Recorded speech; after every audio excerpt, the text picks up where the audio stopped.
And beautiful Death Valley at Clemson, surrounded in orange. Don, of course, you're talking about Temple going on the road and trying to win at what is traditionally one of the toughest places to play in all of college football. Well, and it's a place also that is being renovated even as we speak here, Fred. So they're trying to make it even that much more opposing here at Clemson's Death Valley. They'll have about 74,000 that'll be in here. And we talked with Bobby Wallace yesterday, and this is certainly one of the loudest football stadiums that you can find in all of America.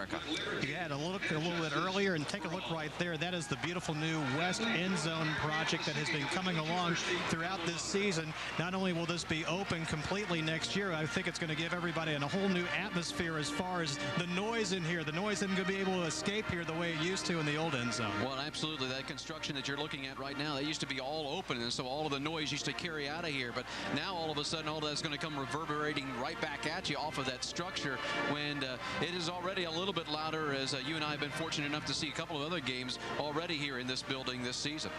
Well, the Clemson Tigers will be coming down onto the field in just a few moments in what is really one of the better traditions in all of college football, and that is the rubbing of Frank Howard's rock, and as they run down the hill, and this is a tradition that goes back, well, about 40 years. Well, the running down the hill, of course, was something that just happened out of necessity. Now, that rock that you're seeing right there, it didn't even come into play until 1968. That rock was actually a doorstop in legendary coach Frank Howard's office, and he just told some guy, get that thing out of here. So they decided they would put it on a pedestal at the top of the hill, rub the rock, and away they went.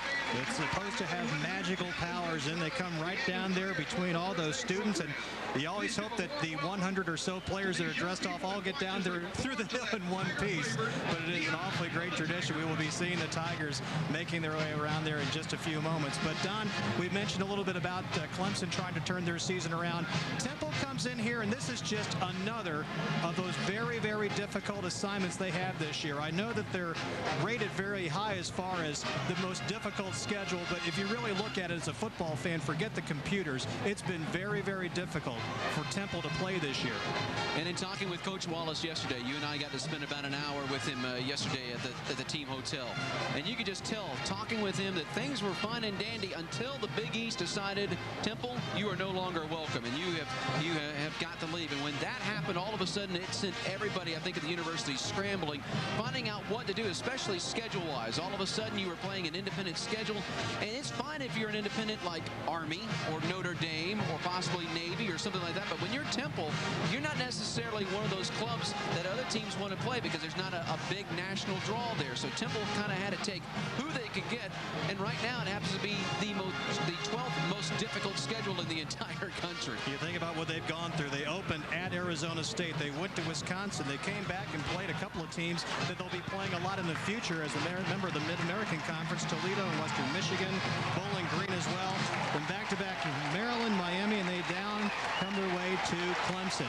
And if we take a look now into the east end zone, the buses are beginning to arrive at the top of the hill, and those Clemson Tigers will be making their way out here to head down to try to make their record 4-3 on the season. There is Tommy Bowden, and he's going to get the first chance to rub that rock. Frank Howard used to say, you better play hard if you're going to rub my rock today. Don't touch it unless you're going to give me 110%, I think was the original quote as you see the Tigers gather there. And how this all happened, Fred, of course, Fike Fieldhouse, which is right behind the hill, that used to be where the football team dressed up until the 60s. And so they would dress there and then come running down the hill to start football games. They have not had an opportunity to do this in about a month. They played a lot of games to start the season. They've had an open week and a couple of road games. So they are very, very excited. These fans are ready to see them come down the hill because, again, after those 3 straight losses that basically came down to the last play of the game, they're back to 3-3, and they want to make it 4-3 today. Very, very good crowd on hand. As our skies have gotten a little bit overcast, we're not expecting any rain today, but we think we are ready for a good one. As we wait for the band to get in position, you're going to see a lot of noise made when this team comes running down the hill. It's called the most exciting 25 seconds in all of college football, and as you look at the crowd there, 74,000 will go into a frenzy. So here come the Clemson Tigers, and when we come back, you're going to see kickoff between Temple and Clemson. You're watching college football on CSS, your Clemson's Death Valley, where the Tigers won the toss and have deferred that decision until the second half. So the Temple Owls say we want the football, and they will be moving from the hill towards the west end zone. Game time temperature 72 degrees. I think Temple caught a little bit of a break because it's been in the mid 80s. We've had some record highs here during the week, but it's dropped down to some pretty nice conditions, 72 degrees. There is Tommy Bowden, the head coach of the Clemson Tigers, a guy who's put together a record of 47-32 in season number 7. He's 29-12 here at home, 17-9 against non-conference opponents. And there is Bobby Wallace, 19-67 in his 8th and final season at Temple, although a guy who's had a lot of success as a head coach. He won 3 Division II national titles as the head coach at North Alabama. Clemson fans ready to see this one get underway. Jad Dean is going to be doing the kicking off for the Tigers, and back deep for Temple is number 2 Brian Allbrooks, one of the guys back there. Jad Dean, who has kicked off 33 times this year, he's got a pretty healthy leg. He's put 15 of them out of the end zone. He's actually been sort of picking that up a little bit as the season's progressed. Yeah, Jad's been a guy that's kind of been feast or famine, though, with the kickoff. It's either all the way through or it's very returnable, one of the two. Just about ready to go here. Tiger fans on their feet. We're glad you're along with us from Clemson's Death Valley, and we're underway. This ball will carry well in and out of the end zone. It's going to be first down and 10 for the Owls. They will start at their own 20-yard line. And it starts as a feast for Mr. Dean. And here comes the freshman quarterback, number 13, Joe DeSanzo. Of course, he came in a week ago against the University of Miami. You want to talk about your tough places to play or tough situations to come in. You can see the numbers he put up. 10 out of 20 for 96 yards. He was actually pretty happy, Coach Bobby Wallace was, with that performance. Well, number 1 defense in the entire land, and you know, when you go 10 of 20 and not throw an interception, you get the job done. There's Antonio Clay, number 43, starting today for Anthony Waters, who is serving a 1-game suspension. First down and 10, I formation. We give this to Ferguson, and Ferguson is going to actually be dropped for a loss of about a yard on that play. Go ahead and check out your starting lineups. And for Temple across the offensive line, John Gross, number 78, their best lineman out of this group, with Primus, Darren Thrall, Bell, Seifert, and Azubike as the tight end. You just saw the running back, number 34, Umar Ferguson, on that first carry. Harris, Gordon are the wide receivers. Bundy is the fullback. Second down and 11 now from the 19. And DeSanzo is going to work from the shotgun. Goes to his right, and he's going to get knocked down for a loss right there. Couldn't really fool anybody. Let's go ahead and take a look at that defensive lineup for the Tigers. Up front, you're going to see number 93, Gaines Adams, just made the tackle. Charles Bennett, the other defensive end. Clark and Tate in the middle. The linebackers, Billy is a good one. Antonio Clay, a true freshman. They think he's going to be a good one. Nick Watkins on the outside. The secondary, Hill's an outstanding quarter with Gilliam, Hamlin, and Fudge are the safeties. Third down and 11 after no gain on that play from the 19-yard line. DeSanzo to throw. Sets up a screen. This is Ferguson, and he's going to go down after a pickup of about 2 yards. That's going to bring up a 4th down, and the Temple Owls are going to have to kick it away. And defensively, things start well for the Clemson Tigers, forcing a 3-and-out. But I think a good play call there by Bobby Wallace. We got an injured player down that is over along the Temple sideline and have not been able to pick up his number yet. But that's a good play, good safe play call also by Coach Wallace and his staff there. A little slip screen, just try to get somebody out in the green grass and let him make a move, make a couple of people miss, and then try to pick up the first down. Yeah, that would appear to be, I'm trying to pick up, it's number 8. That would be that would be number 2, Brian Allbrooks, the wide receiver, who apparently is down right now, and they will tend to him. And we talk about DeSanzo coming into this situation, and of course last week, as you mentioned, taking on the #1 defense in the country in Miami. This isn't that much better because he's on the road for the first time, operating in a very loud place, and he got a real good sample right there of just how loud it's going to be to try to get those checks and try to get everything going. Well, not only that, but that man right there, Tommy Bowden's team, coming off by far the best defensive effort of the entire season last week in Raleigh against North Carolina State. They hold a pretty potent Wolfpack offense to less than 280 yards of total offense. And Tommy Bowden has, of course, turned things over to a new defensive coordinator here at Clemson, a guy by the name of Vic Koenig. And Coach Koenig has come in here. He's instilled his philosophy, and he's playing so many young kids, it's maybe taking them a little bit of time to get adjusted to what he wants done. But certainly last week, it looked like they had finally gotten what he was trying to get through. Brian Albrooks is still down on the field. He's a 5'11", 180-pound senior from San Diego, California. It was kind of hard to try to pick up. He was holding his arm at one point. Of course, he might have been trying to hold his rib area at some point, as we still are waiting to see Temple kick this football away. 13:33 is your time left in the opening quarter of play, as Temple's going to have to kick this one away as we continue to wait and see what's going to happen here. Of course, we've had a beautiful setup to this game. Had some clouds move in here really in the last just few minutes just before kickoff, but still a awfully nice and beautiful afternoon for football. And for you folks that are up there in the Philadelphia area, here in the state of South Carolina, the folks here in the Palmetto State are still waiting for fall to set in. I don't think that we've had temperatures anywhere near below 70 degrees for most of the fall. And I think we're going to go ahead and just take a break right now as they continue to tend to Brian Albrooks, the wide receiver. 13:33 left in the first quarter. We have no score between Clemson and Temple. You're watching college football on CSS. Back in Clemson, South Carolina, where we are still waiting to get the game back underway. No score, 13:33, as on the field right now they continue to tend to the wide receiver for the Temple Owls, Brian Albrooks. They've actually brought the cart over to put him onto there, and he is sitting up. And we were mentioning about his arm earlier. You can see they've got a big arm apparatus on there, and the good news, seeing him sitting up. We know he's hurt, but that's certainly better than what it looked like, because he was down for some time. Yeah, but when you're Bobby Wallace and you're only playing with 50 scholarship players to begin with, you can ill afford to lose anybody, especially a kid the caliber of Albrooks, who does a lot of things for you. So Bobby Wallace will lose a senior wide receiver, it would look like, for the rest of the day. Meanwhile, he gets ready to punt for the first time after his team went 3 and out. We've got a situation here we've seen so far this year. Jake Hendy and Mike McLaughlin punt, but now the place kicker, Ryan Lux. And he's going to kick away for the very first time, and not a best spot. He's standing on his own 7-yard line.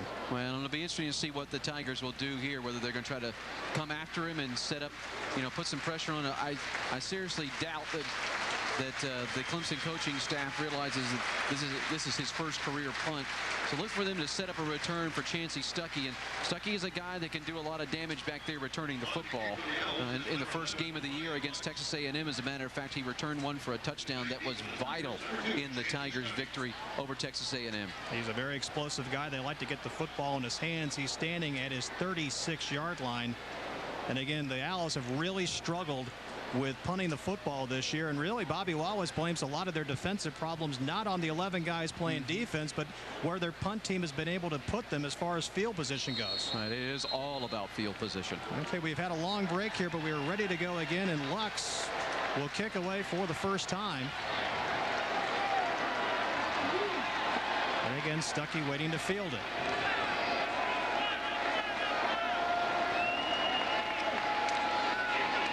Gets it away clean.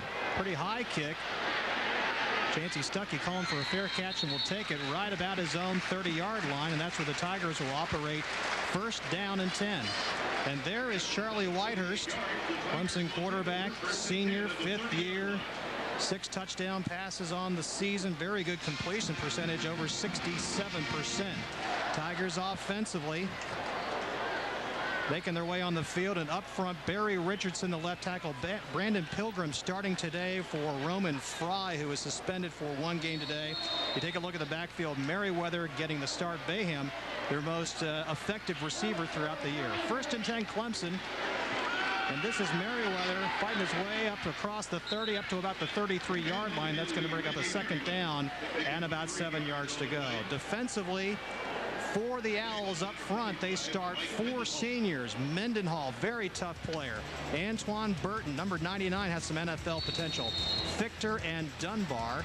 The linebackers, Tapia, number 96, who just made that tackle, along with Ryan Gore. And the secondary, Chris Page, back and healthy again this week. He has had a high ankle sprain. It was a pickup of 3. That's going to make it 2nd down and 7. Whitehurst looking to throw the screen. Completes it to Stuckey, 35, 40, across the 45 and up past the 48-yard line. That's going to make it 1st down and 10 for the Tigers.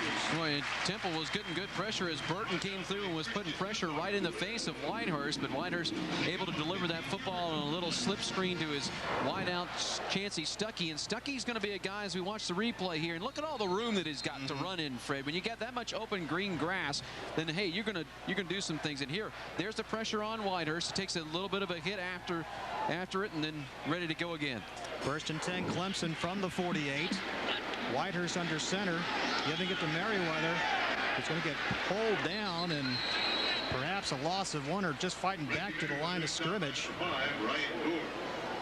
Ryan Gore, the outside linebacker, he's a 6 foot, 225-pound junior from Philadelphia, made the tackle. We've got another player down for the Owls, and it's Christian Dunbar. And boy, I'll tell you what, this is a guy that Bobby Wallace was talking about a lot yesterday. He plays defensive end at 6'2", 235, but he's played everywhere. Oh, he has. He's played all over, and he's kind of one of those athletes that you're just really not sure where to play him, because he's at 235. He's really not big enough to get in there and battle on the defensive front, although that's where you got to play him. As we'll watch the replay here and see if we can pick up what happened. Here comes Merriweather cutting back, and I don't know, Dunbar.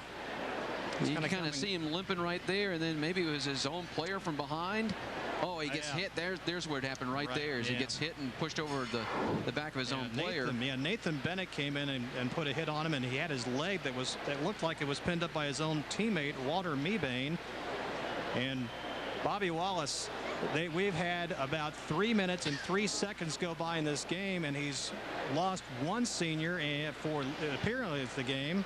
And it looks like he may very well, at least for a short time, take another look at it again and lose another one. See there comes the hit over, and he just gets forced back. Maybe that's a little bit of a hyperextension, although he's getting up and at least he's running over to the sideline. That's certainly a good news. Yeah, Raymond Monica, the defensive coordinator there, trying to figure out what to do now. The good news is Dunbar was able to get off and make his way off the field on his own, so hopefully he will be back. That was no gain on that 1st down run by Merriweather, so that's going to bring up a 2nd down and 10 for Charlie Whitehurst and company, operating from right at the 48-yard line. Whitehurst, quick drop, completion. Aaron Kelly pushes it across into Temple territory. Looks like he's got enough for the 1st down. They like Kelly. Well, they really do like Kelly. Kelly, a freshman, a redshirt freshman on this Clemson team. He's one of 17 or 18 either true freshmen or redshirt freshmen that Tommy Bowden has been playing regularly. But they just like the way that he gets yards after the catch. He's a guy that Bowden has nicknamed Gumby because you just can't get a good shot on him. He's a big target, 6'4", 175. You'd think you could, but he just tends to make people miss. 1st and 10, Tigers at the 41. Whitehurst looking over the middle, throwing complete, right down the middle. Touchdown, Tigers. That's Kyle Browning. This came out and nobody picked him up. And once he got free in the defensive secondary, that was an easy delivery by Whitehurst, and the flag on the play was going to be for offsides against Temple anyhow, so Whitehurst knew that he had a free play. You see the defensive lineman jump, and then once Whitehurst sees that, he can just throw it right down the slot. A perfect throw. Good catch by Browning, and 6 on the board for the Tigers. Kyle Browning, he is a senior out of Union, South Carolina. He has been kind of sitting back number 3 and even number 4 at times on the running back depth chart. He will get action today because of the injury to James Davis, and he comes right in and puts Clemson on the board. And we're not going to get the extra point try off there. Jad Dean trying to set up, and Cole Chasen waiting to take that one, but we'll check out the penalty here. 11:19 left. Excuse me, 2nd career touchdown for Kyle Browning. His other one came in a Peach Bowl game against the University of Tennessee. Penalty call is against the Temple Owls. You see Scott McElwee. He is your referee today, and you see the rest of the guys that will be calling everything. So once again, Jad Dean lining up for the extra point. from just down the road in Greenwood, South Carolina. Good hold. Kick is up, and the kick is good. With 11 minutes and 19 seconds left in the first quarter, Clemson has jumped out in front on Temple. It's 7-0. You're watching college football on CSS, your source for Southeast Sports. Charlie Whitehurst has put the Tigers on the board. 7-0 on a touchdown pass to Kyle Browning. Well, and really, this is just too easy, Fred, is what it comes down to. Browning just coming out of the backfield, and nobody picks him up, and they find the gap in the defense. And if you're Bobby Wallace over there, you're shaking your head a little bit because that's just way too easy. Of course, the celebration doesn't last too long. Kyle Browning right back out there on special teams. Jad Dean will kick off again. Another kick that will go well into the end zone, and Temple will go ahead and take the touchback and make it 1st and 10. Owls at their own 20-yard line. So Joe DeSanzo and company will go out for the second time. As you take a look at that Clemson scoring drive, it took less than 2 minutes, 70 yards and 5 plays, 41 of them coming on the touchdown catch by Brown. Well, let me tell you, if the Owls here right now, I think you got to come out and try to establish the run. Yeah. I think you got to do that with Ferguson. Come out here because that's the way you're going to beat this Clemson team. Keep the offense off the field, get out there, establish a running game, and try to do something. And Ferguson comes into the ball game averaging better than 80 yards per game rushing. There's Antonio Clay in the middle. I formation behind DeSanzo. He's going to drop back to pass, rolling to his right and throwing, and the ball is complete. Pickup of about 5 yards as he gets it out there. That's Josh Bundy, the sophomore fullback, out there on the catch, and that's going to move it a little bit as we go ahead and take a look at the replay. Well, and a good heads-up play here by DeSanzo. He comes in, fakes the run, and then a little bit of pressure on him, but a good delivery. Good job of squaring up those shoulders and then just delivering the football to the numbers. Nick Watkins, one of the Tiger tacklers in there. The pickup is 6, 2nd down and 4. DeSanzo now out of the shotgun. Trying to go to his left, that would be Ferguson, and not much room there. Antonio Clay leading the charge of Tiger tacklers. Michael Hamlin also in there as well, and there's Charles Bennett. Well, and certainly one thing here of Clemson defense of late, Fred, has been the number of hats getting around the football. And there again, you just saw a lot of gang tackling that time by the Tigers. An initial Tiger got there, and then you see a little bit of the speed of the Clemson defense. So that's going to bring up 3rd down and 6 from the 24. DeSanzo go under center. He's got 4 wide receivers, 2 to either side. Ferguson, the lone tailback. 3-step drop, throw, catch, complete, 1st down. Finally being tackled down after a nice throwing catch right there to 14. Nick Santa Cruz, the junior, is going to be able to move the chains, and Temple picks up their first down of the day. Well, and a good little play call there. They just go to the slot receiver, and there a little three-step drop by DeSanzo, a little slant, and to Santa Cruz, and there you go, a 1st down. And again, a lot of orange shirts though around that football for Clemson University. Jamal Fudge able to slow him up there until he got some company to come down and make that tackle. There is Santa Cruz, stays in the game after getting his team to the 36. Ferguson now looking for some running room. He's going to push his way up to the 40, perhaps the 41-yard line. Sanzo off to a pretty good start, 3 for 3 so far for 21 yards. And keep in mind, this is a true freshman from Elwood City, Pennsylvania, 6'2", 210. He took some heat last week from the Hurricanes. They sacked him a couple of times, but one of the things that Bobby Wallace was most pleased with was that he completed about 50% of his pass against tough, really glue-like man-to-man defense. It was a pickup by 4 by Ferguson. DeSanzo, and he's going to get pulled down very quickly. Tried to keep it, but there was no fooling Charles Bennett that time. Just don't know if Temple offensively has the speed to do things like that little misdirection play against the Tigers. Watch this. They fake the handoff, and then look, speed. It just gets you every time. And I think that Temple will just be much better off trying to attack this Clemson defense. Come right at him. Try to punch him right in the mouth. Come right at him between the tackles. Bennett was able to beat the block by Ben Hendy, the tight end, and get in there to make the tackle for a loss. It's now a 3rd down and 9 as the Owls are pushed back to their 37. DeSanzo looking to throw, gets it off and overthrows his man a little bit past midfield. his first incompletion of the day, and that's going to bring up 4th down. And again, it's going to be a kicking situation for the Owls. Sanzo heads over to the sideline, a little bit disappointed there because he had a man open, although he was getting some pressure on him. And as a quarterback, you just kind of feel that once some guy is out there and actually gets a hand on you, then that's got to get that heart racing just a little bit more. Ryan Lux, his first career punt was a pretty good one, 48 yards. All the way back to the Clemson 30. This time it is Chancey Stuckey standing at his 20. Kick away.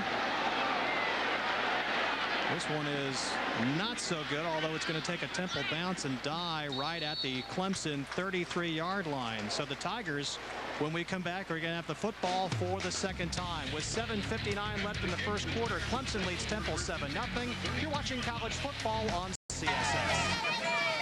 Clemson has the football and the lead, 7-0 on Temple.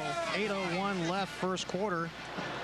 Bobby Wallace and Tommy Bowden. Wallace looking for his first victory of the season, and Tigers trying to get back above 500 at 4-3. 1st and 10 Clemson. They are at the 33.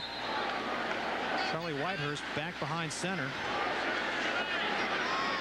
Senior from Duluth, Georgia.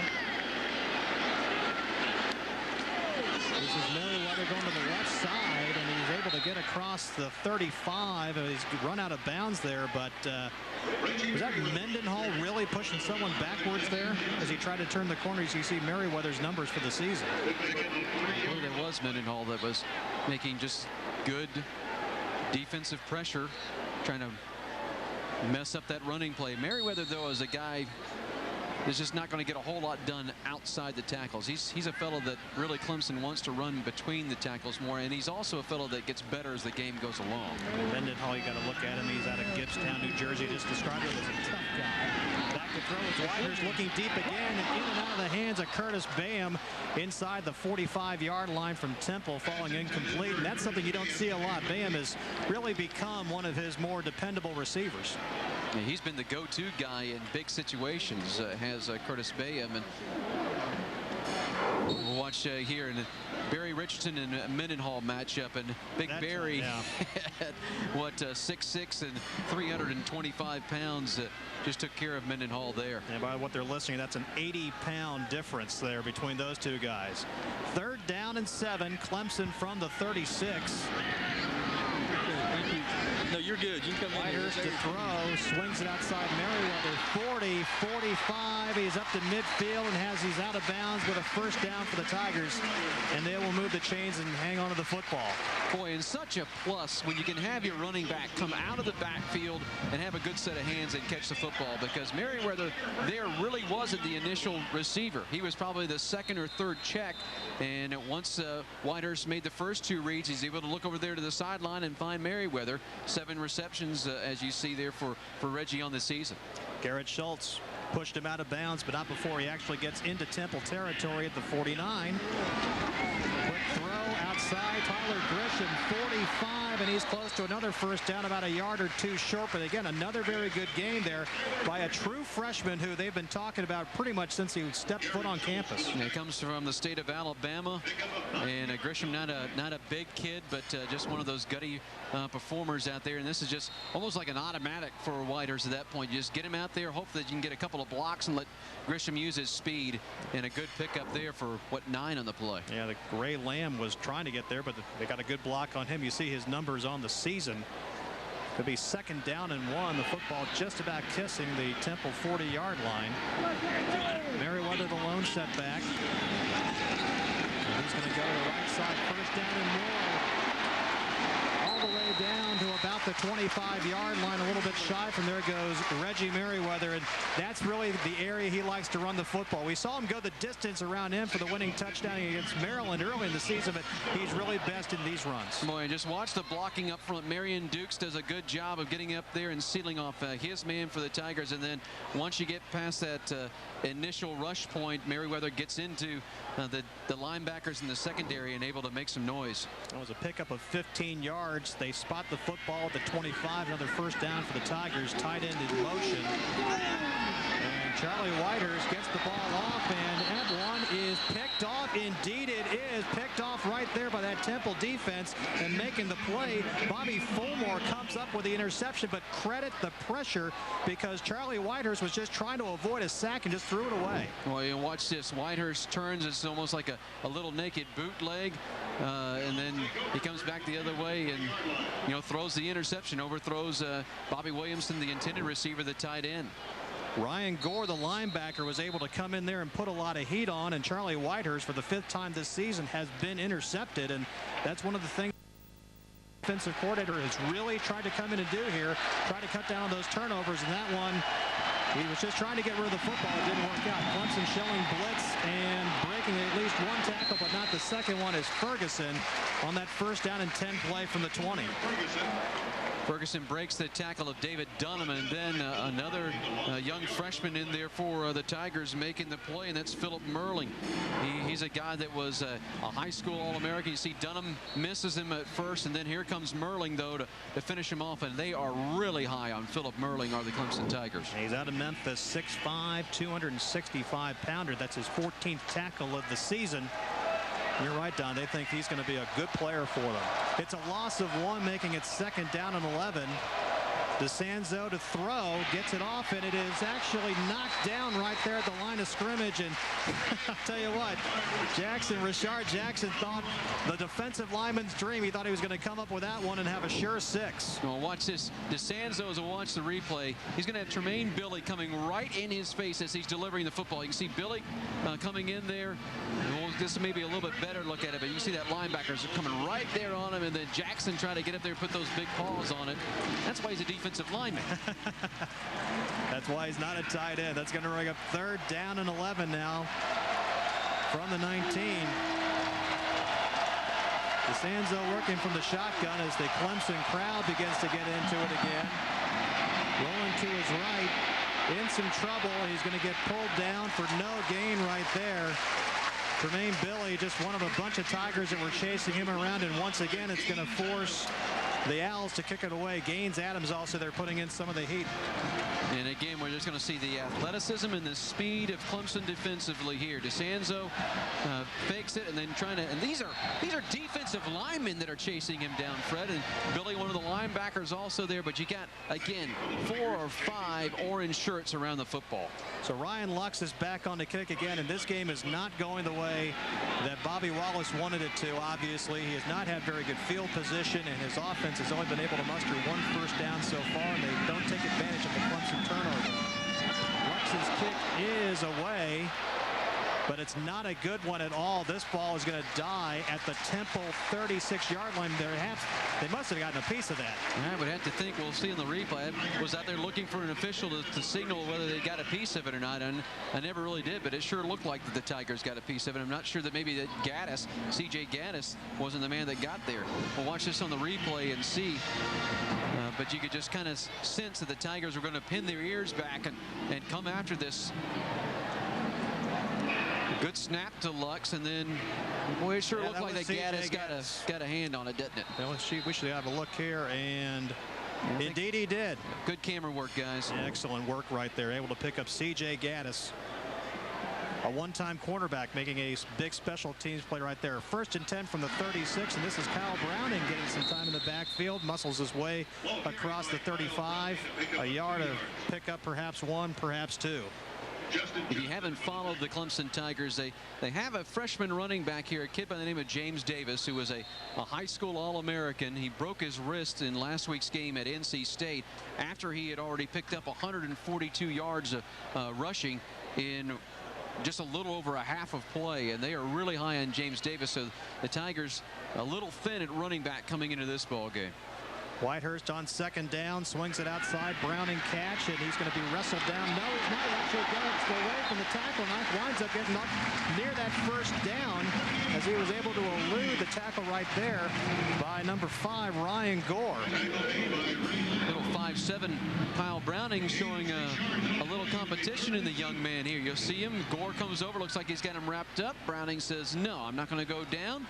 And then gets about 5 or 6 extra yards. Boy, you love to see that kind of competition from your running backs. Gets it up near that 1st down. Going to bring up a 3rd down and 2. Browning, again, not a big guy, but he's actually one of those weight room wonders. 3rd and 2 from the 28. Merriweather looking for the first down. Has it still on his feet at the 20, fighting his way all the way down to about the 17-yard line. Finally tackled on the play by Bobby Fulmore, but not before getting another Clemson first down and inside the red zone. And he did that without a shoe, most of it, as we see him pick up his shoe there. But just watch this. He's going to come in here, and he just has a knack of bouncing off tacklers. Look at all the broken tackles in there. And then once you get somebody on him, he's just going to keep those legs churning and keeps running. And that's exactly what you want your tailback to do. Look at the difference in the first down. 6 for Clemson, just 1 for Temple so far. And Merriweather now up to 32 yards on the ground. And this is Browning back in the football game and fighting his way up for another pretty good gain up near about the 10-yard line or so. We'll see where they spot it. That's a good look at Kyle Browning right there. You know, we talk so much about the running backs in this situation, but they can't do it without the big guys in front of them, the offensive line. And the offensive line for Clemson, coming into this season, they knew that they were going to be really challenged to come out and establish themselves as a run-oriented team. That's certainly something that Tommy Bowden and Coach Spence have been doing. 2nd down and 3. First down and goal. It would appear to be after another pickup by Kyle Browning. Again, that should make it 1st down and goal for Clemson, a team that's been awfully good in the red zone so far. They've been inside there 20 times. They've scored 12 touchdowns. And they've scored 19 of the 20 times that they have been inside the red zone. The only time that they haven't was last week against NC State. Look at the way he's able to fight off big Antoine Burton right here and squirt through to get those extra yards before he goes down. Take a look at that offensive line for Clemson. They have been doing a job. 1st and goal, Tigers from the 6. Browning on the ground, pushing his way to the end zone. Looks like he's going to be wrestled just short of it. Brought down right at the 1-yard line. Browning picks up 5 yards on the play. Browning was thinking, all right, I'm on my 2nd touchdown of the game here. As we just look again, look at the hole though. You and I could run through that hole, I think, Fred. And he gets down right to the goal line. The Temple defense rises up and says, no, sir. Andrew Coleman stopped him short at the 1. It'll be 2nd down and goal from there. And Clemson with a couple of tight ends, and they split a couple of backs off to the sides as well. And Charlie Whitehurst going to try to push it right up the middle. Penalty flag is down. That's usually going to be a flag against the offense. Yep.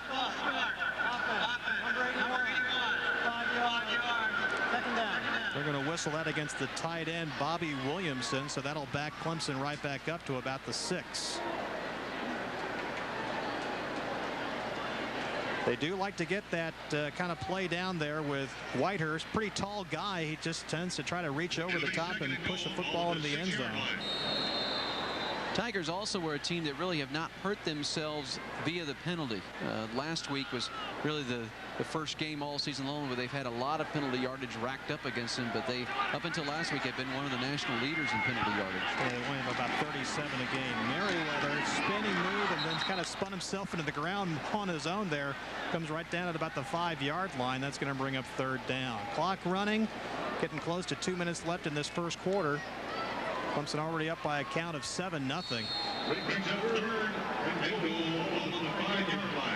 Of course, Tommy Bowden wants to see his team score in these goal situations. We go all the way back to Clemson's opener. They had a lot of situations in the red zone and had to kick 6 field goals with Jad Dean. Of course, that was enough to win the football game. 3rd and goal from the 5.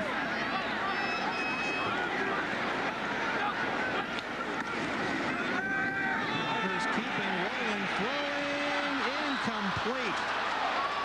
Looking for his tight end there in the end zone, but he was not able to make that connection with Thomas Hunter. Well, Charlie upset with himself right there because Hunter was wide open. He was almost too open. You could hear the anticipation just by the crowd noise. Well, watch this. We're going to get a good look at this. There you see the play fake. And look at Hunter in the back of the end zone. He's just wide open. And Whitehurst doesn't come anywhere close to it. Just threw it behind him. That's going to bring up a field goal attempt by Jad Dean. Ball marked at just outside the 11. Will be a 21-yarder. He is 7 for 7 from this range on the season. And now making 8 for 8. Kick is up and the kick is good, and Clemson is able to extend their lead now to 10. at 10-0 with 93 seconds left in the first quarter. Merriweather has done a lot of the damage so far for the Tigers. Well, and he's what you need to do at tailback. When you got somebody injured, you give it to a guy that's used to starting, and he's just been picking up either big chunks or an extra effort. Look at the broken tackles and how many yards that he has after initial contact. That's something that certainly the coaching staff measures, and Reggie Merriweather is getting it done today for Clemson. 6 carries so far for 33 yards as the Tigers, total yardage-wise, are getting close to the century mark now. They've got 97 yards so far to just 21 for Temple, who's had to kick it 3 times so far while only picking up 1 first down. And you take a look there, that's Vic Koenig, the defensive coordinator, and there's Bobby Wallace, of course, for Temple right now. Go back, and there's Vic Koenig again, talking things over with his defense, getting him set and getting him ready to get back out there and get after the Temple offense. Koenig is a guy that he's not afraid to tell you exactly what he feels. He expects a lot from his players here at Clemson, because he knows of the defensive tradition that the Clemson fans are used to seeing here in Death Valley, and he's a guy that really expects to have a nationally ranked defense. He says they're not there yet, but they're going to get it done at some point. And they are 41st overall in the season total defense as far as yardage goes. As you take a look at that Temple bench, hoping their offense can give that defense a little bit of a break. Jad Dean's kick is going to be fielded and brought out this time. Pushing his way up to about the 17-yard line goes Billups, number 27. That's the first one they've had a chance to bring across. So we look to the offense, and Temple will try to sustain something, but field position has not been their friend for DeSanzo. He's been on his 20-yard line every time except for this one, and now he's backed up to his 17, and that's just putting a lot of pressure on an offense that doesn't have a lot of team speed. Well, and especially on a freshman quarterback too, and I think this is really where you have to get the running game going and taking some of that pressure off of your freshman quarterback. High formation behind DeSanzo. Toss Ferguson. Fights his way up to about the 21-yard line. C.J. Gaddis, Antonio Clay there on the tackle to make it second down. And Ferguson, they like this guy. And well, they should. Running back, absolutely. Yeah, well, they should. You know, anytime you can have a back that's averaging better than 80 yards a game, and he's going to be a guy that's going to touch it 25, 30, maybe even up to 35 times a ball game. You know, and that play there, that's the kind of play that I want to see the Temple Owls run. Attack Clemson defensively by coming straight at him. Don't try to get out of the corners because of their speed. Come right at him. Umar might have the best hands on the team. Pick up a 4 there, 2nd and 6. They give it to him again, and not a whole lot of yardage there. He's able to fight his way a little bit, and not really a whole lot of running room there. This is a guy who in high school led the state of Maryland in rushing as a senior with over 2,000 yards. Kind of a personal foul and a face mask against the Tigers there. So that's going to help the Temple offensive effort here.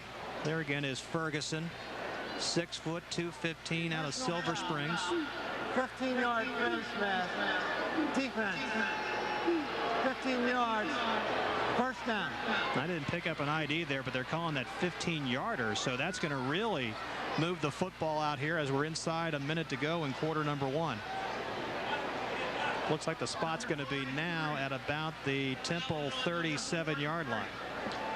That was against Antonio Clay, the young freshman linebacker for Clemson. So good field position now here for Temple as they got the ball out of their own 37. Of course, the Owls have been held under 10 points 4 times in their 7 games so far this season.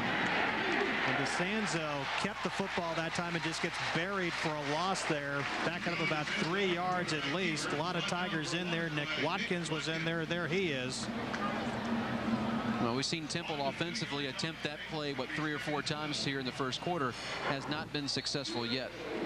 Fake handoff to the running back, and then you just try to come the other way, but Watkins coming from that linebacker spot, able to get penetration and makes a good tackle before he's finally helped out by a couple of teammates. And that's going to be the way we end quarter number 1. So Temple will have the football when we come back.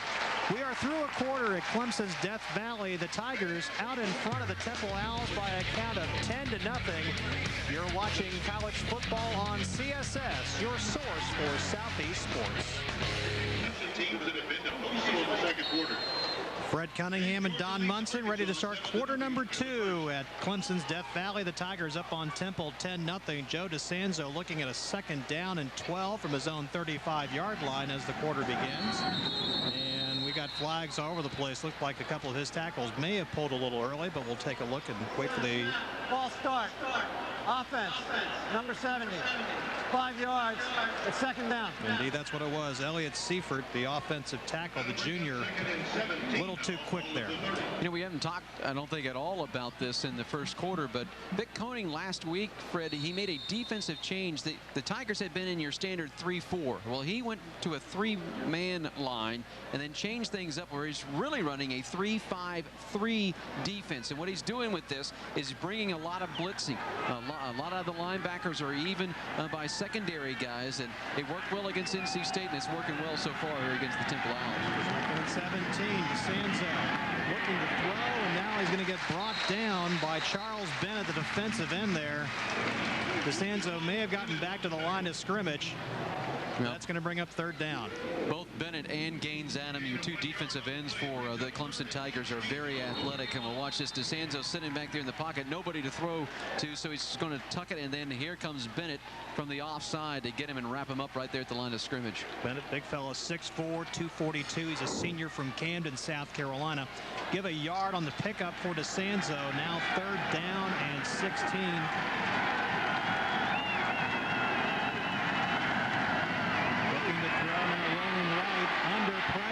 Throws it back over, crosses body over the middle, falls incomplete.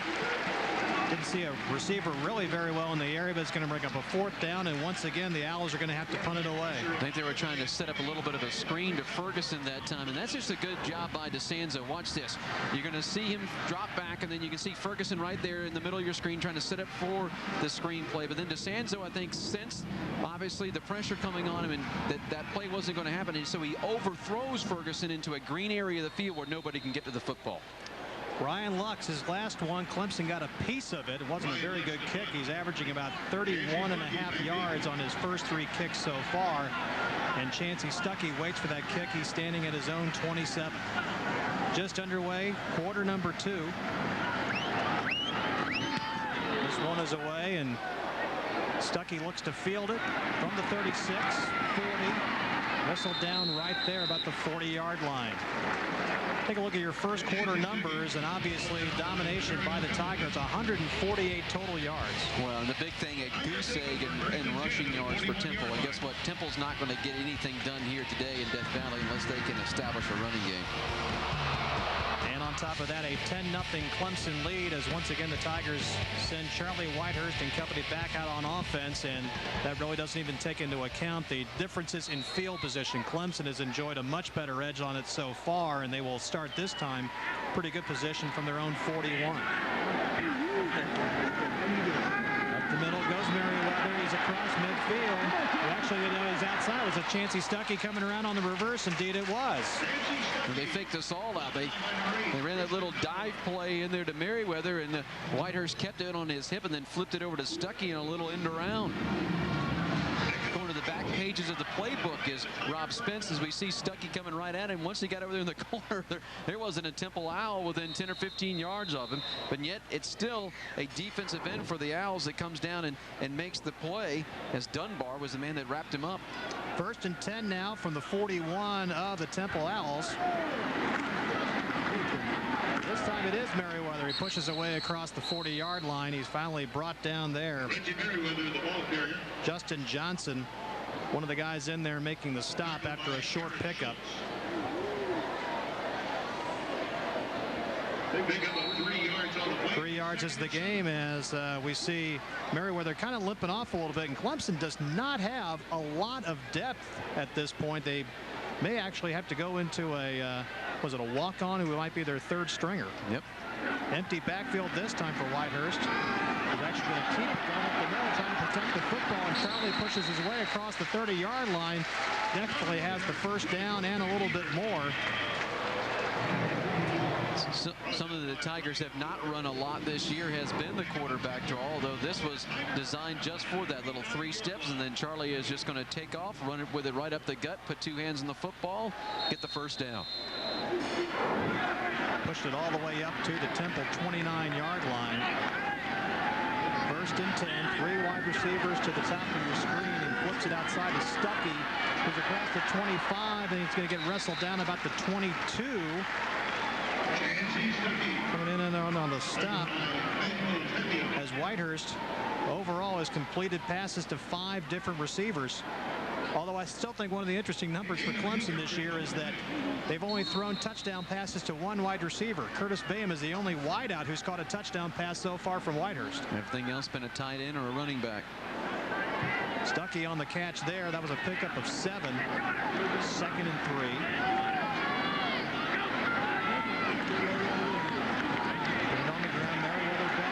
Running room on his way to the end zone. Touchdown Tigers.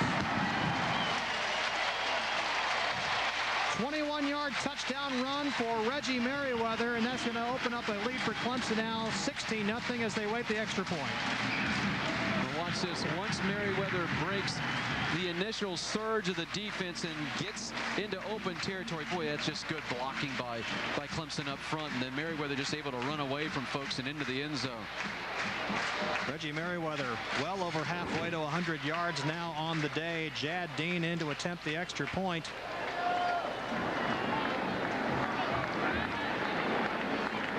Kick is up. Kick is good. Reggie Merriweather scoring from 21 yards out with 12:06 left in the first half. Clemson leads Temple 17-0. You're watching college football on CSS.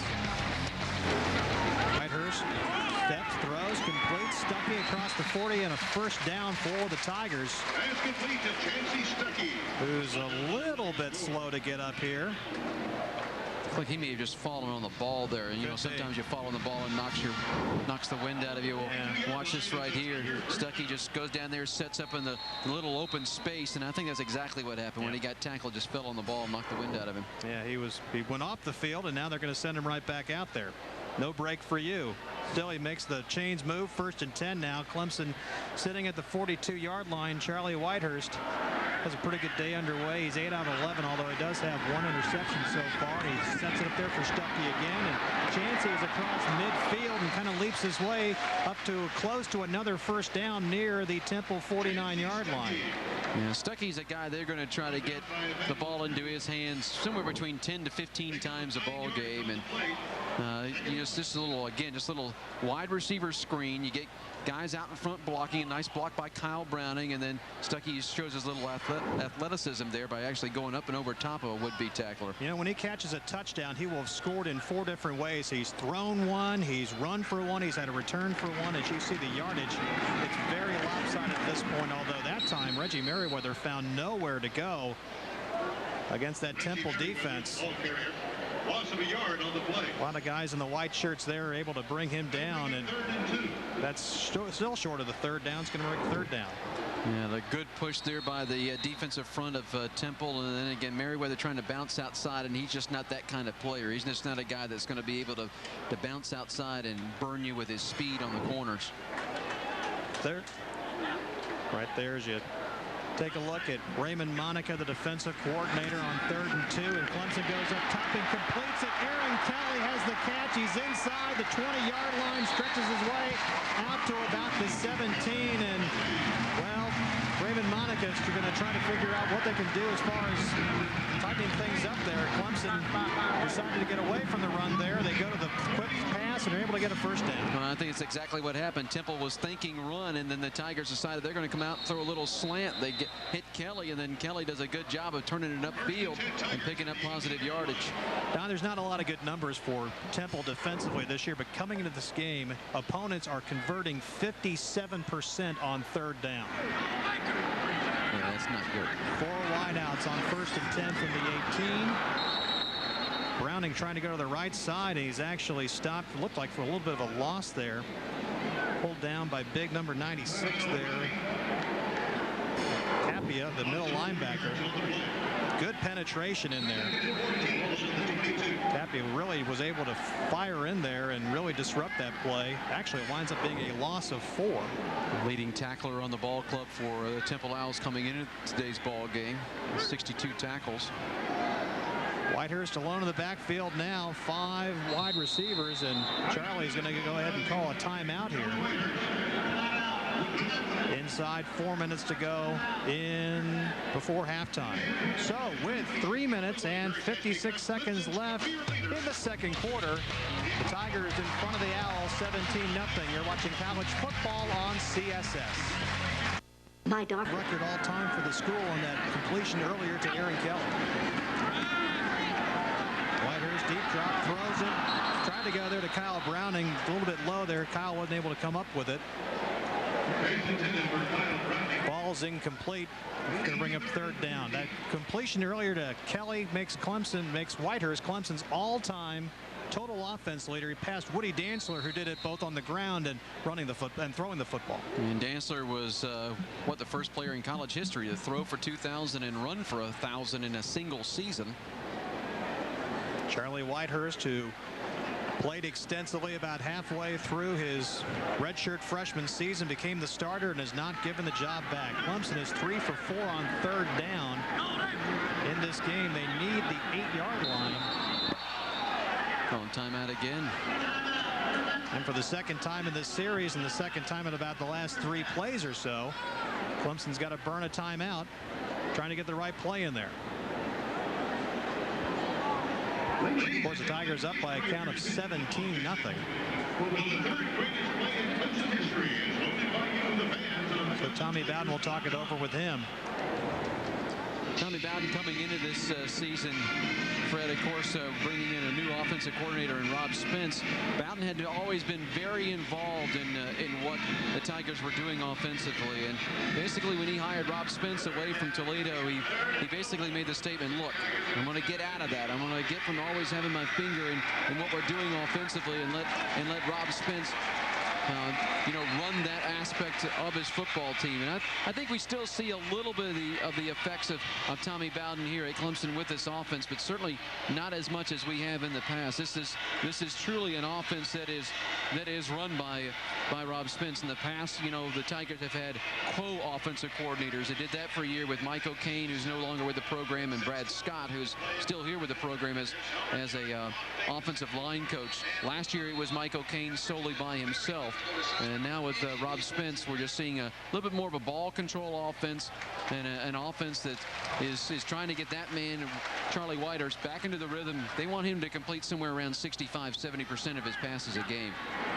Whitehurst back to pass on third down and under trouble, and football on the ground, and it's able to be recovered right there. Clemson will hang on to it. Falling on the football, Chris McDuffie, the guard, but that's going to bring up fourth down. Of course, you talk about the Clemson offense with Rob Spence. One thing that Bobby Wallace, of course, has mentioned is that, he was at Toledo. They've seen him 3 times previously. Absolutely. And that time, what happened there was that Charlie Whitehurst, you noticed that ball was a little bit low. It was down around his hip, and that allowed the defensive end to come in there, kind of slap at the ball and knock it away.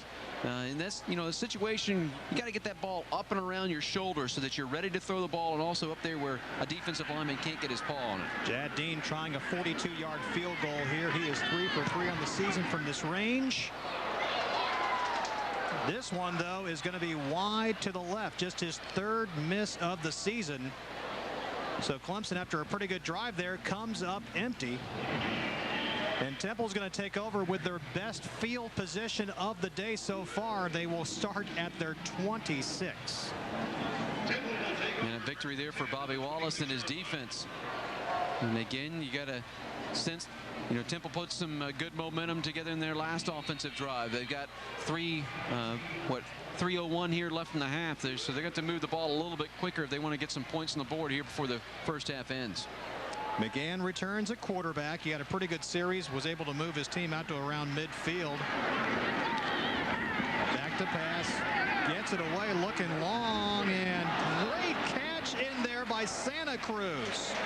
My goodness, what a great grab that was. Well, it was one of those one-handed deals that almost looked like Mike Hamlin was coming over from his cat defensive position. But watch this.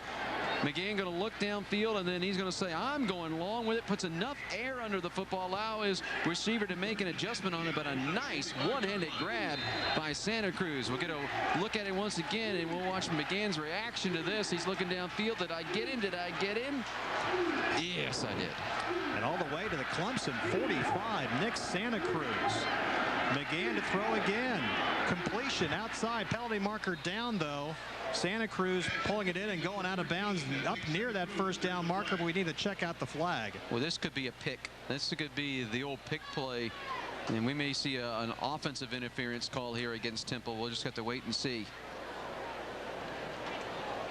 Is going up against the Owls, so another good completion there. There is Nick Santa Cruz. Number 14 was covered up. 5-yard penalty from the previous spot. Replay first down. And they whistled Santa Cruz for the infraction there. Now this is a formation penalty is what this is against the Temple Owls, because Santa Cruz was actually covered up, and what that means is that he was the inside guy, and you got to have 7 men along the offensive front, but he was actually covered, so he wasn't an eligible receiver. So he's actually an ineligible receiver downfield, and thus the penalty. Santa Cruz, 5'7", 165-pound junior out of Phoenix. And keep in mind, they also have an even smaller receiver, William Bradley. We may see him a little later. He's 5'5", 150 out of Greensboro. Officials calling an official timeout here and talking things over. I think they just want to make sure this is the right walk-off on the penalty yardage here. And they backed them up to right at midfield, which would make it 1st and 15.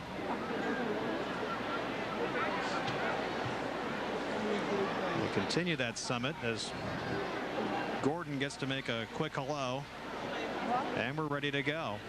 2:33 left before halftime, and the football actually resting just past midfield in Clemson territory.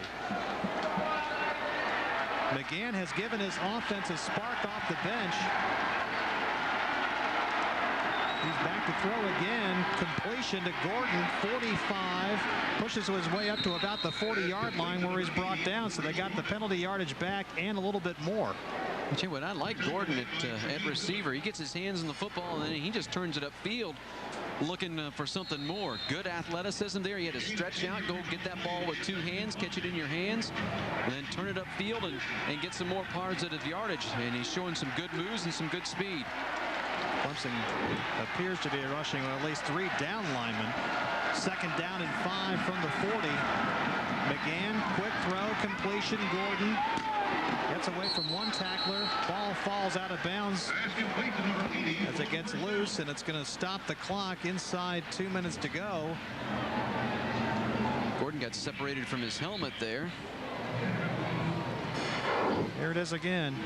Well, it's going to come right into your living room. Coming at you, then boom. Took quite a pop there. I believe that was Jamal Fudge coming in there and making a hit. That's why you and I are sitting up here, big guy. A lot safer up here. Clock running now. 1:45 left. There's Jamal Fudge. Tiger free safety, a senior out of Jacksonville. 1st and 10 from the 32. McGann to throw again. Has time, throws, has a man inside the 20. Tackle about the 15. Complete to number 80, Bruce Gordon. Bruce Gordon once again on the reception. Well, Bobby Wallace got to be thinking, okay, why did I not start McGann in this ball game? He started the freshman, they sputtered offensively. McGann comes in, and 2 consecutive offensive drives, they're moving it down the field.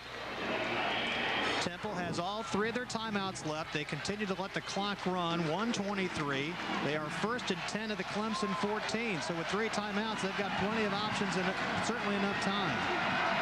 McGann has given this team a shot in the arm. He's going to hand it off to Ferguson, and Ferguson, not any running room there, actually goes for a loss, and immediately a timeout being called. Charles Bennett making the stop there.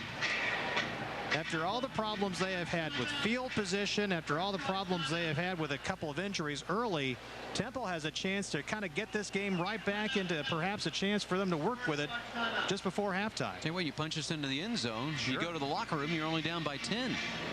And we're going to take a look at the halftime numbers at halftime, and everything's going to be heavily in favor of the Clemson Tigers. But if you're that man, Bobby Wallace, and you can take your club to the locker room only down 10, hey, you'll do that. He thought his team would have to come in here and just really have to control the football, run the football. He felt that Clemson's team speed was going to be too much for them in a lot of areas. But again, they have really kind of managed this football game. They held Clemson to a 1 field goal and, of course, a field goal attempt that missed the last time the Tigers had the football. So they've been able to keep Clemson sitting on 17 for a little while here. There is McGann. Again, he's just given this team a spark. He is 7 for 7 now for 97 yards. See a good shot there at John Gross. Probably the best offensive lineman for the Owls. Now, right now, if you're McGann, you're just telling those guys up front, listen, just give me some time to deliver the football. If you can give me some time, we're going to get it there. Going to get it into the end zone. After a loss of 2, second down, 12. You see McGann's numbers perfect through the air so far. He'll throw again. If he can get away from the Tigers, he can. Bennett comes in there, stopping him behind the line of scrimmage again. Looks like Gaines Adams also has him around the ankles. Clemson was able to get some good penetration there. Well, the initial surge was by a young redshirt freshman, Darrell Scott, who, again, the Tigers like. And look, he just almost comes in there untouched, and the game was just running for his life once Scott went breezing by him. Clock continues to run. 36 seconds, third down and 13. And Temple huddling up here. 25 seconds left in the half. McGann back to throw. Screen sets up for Ferguson. Ferguson at the 5, and he's brought down about the 3-yard line. The football is loose. And coming out of there with it is Clemson, number 97, coming out of that pile, Darrell Scott. And just like that, a momentum-changing moment in this football game. Well, collisions are a big part of football, certainly. And Ferguson, once he catches it there, he turns upfield, and then watch this. He gets popped, and he just drops the football.